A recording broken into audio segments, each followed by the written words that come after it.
Okey, kita tengok konsep wakaf. Sikit-sikit konsep wakaf. Konsep wakaf ni kita tahu lah dalam surah-surah saya tak sentuh ini. Yang memang di situ dalam Al-Quran. Cuma saya nak sebut untuk pengetahuan kuat dalam Al-Quran dan hadis tak ada sebut wakaf pun. Tak ada sebut tentang wakaf pun. Okay.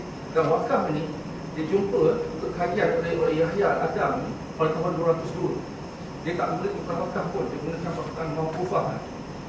Wakaf terbit kemudian. Jadi digunakan sama ada sedekah mauqufah ataupun hak mauqufah. Mauqufah maknanya tukar dalam bahasa Arabnya lah. Tak ada kata wakaf pun. Cuma dalam Quran diambil daripada perbandingan. Misalnya ayat surah Al-Baqarah Allah sebut disebut dalam konteks menolong orang itu dianggap sebagai sedekah. Dan Imam Syafi'i pun tak menggunakan perkataan sedekah secara ni. Dia banyak menggunakan perkataan hak atau books. Ini sejarahnya. Sebab itu kita kena faham bahawa dari segi wakaf tidak ada dalam Quran dan Sunnah. Tak ada. Sebab itu pada saya melihat sebagai seorang pemasa, wakaf senang nak tabir sebenarnya.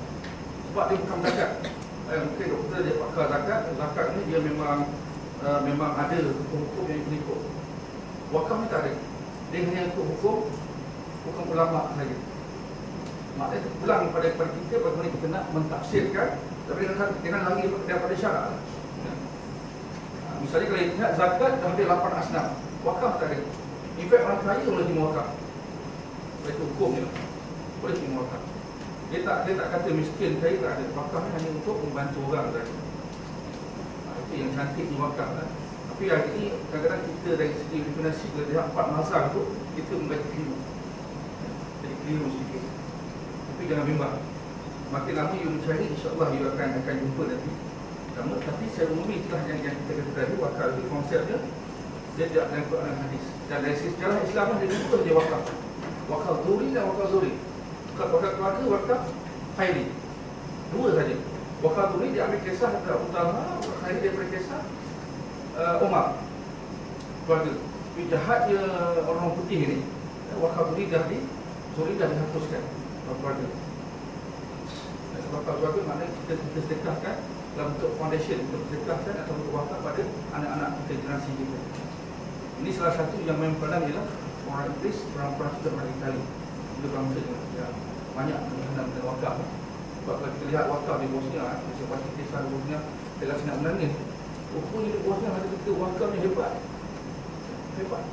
Dan menurut Profesor Zulding, salah satu bangsa orang Yugoslavia itu nak memutuskan ekonomi orang-orang Bosnia itu, cara dengan memutuskan wakaf. Dia tarik di wakaf itu, dihapuskan wakaf dengan cara undang-undang, dengan cara rampasan tanah dan sebagainya. Maka orang Islam tak ada sumber ekonomi. Itu yang berlaku. Kita lihat di takrifan pula. Apa takrifan wakaf?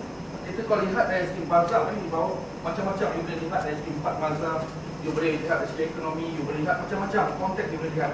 Tetapi dari kebanyakan para fuqaha, para ilmuwan Islam ni atau bukan Islam, dia telah bersetuju secara umumnya dia panggil locus classicus dalam konteks wakaf ini. Kisah Sayyidina Umar jadikan sebagai konsep asas. Dia kata Sayyidina Umar pernah berkata, wahai Rasulullah SAW, saya tidak boleh seperti yang saya tidak pernah boleh sebelum ini. Maknanya Sayyidina Umar telah berjumpa Rasulullah, dia minta pandangan dia sedang tanah di Khaybar, dan ditanya pada Rasulullah, kata apa yang patut aku buat dengan tanah yang aku ada ini.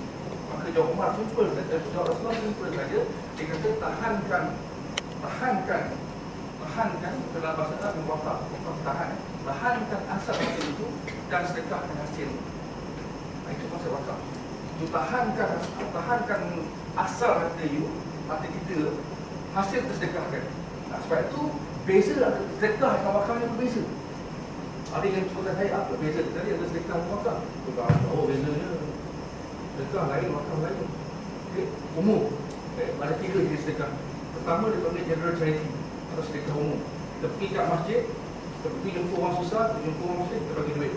That equality general charity atau sedekah umum.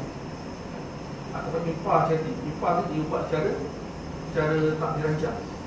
Okay. Dia pergi anak yatim, buat foundation sebagainya, kita panggil sedekah umum.